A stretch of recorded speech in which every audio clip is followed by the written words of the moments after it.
Personally, my favorite is whenever he was reminiscing about the joys of crack cocaine and Well, he almost didn't started. want to.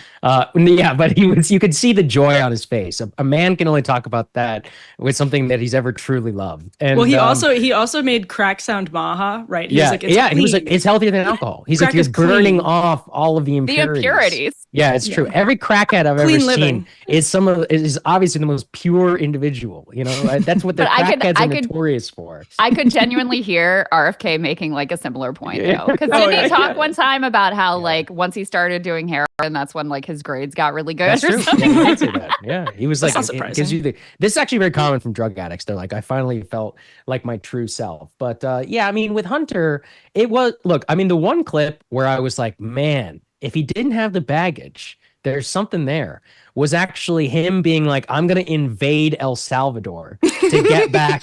No, I'm serious. And listen, I mean, look, you know, obviously my political disagreement, view of immigration, all that stuff aside, it was compelling. Like, it I was thought Krystal compelling. was going to do that a couple months ago. Yeah, but it was I was compelling. ready to.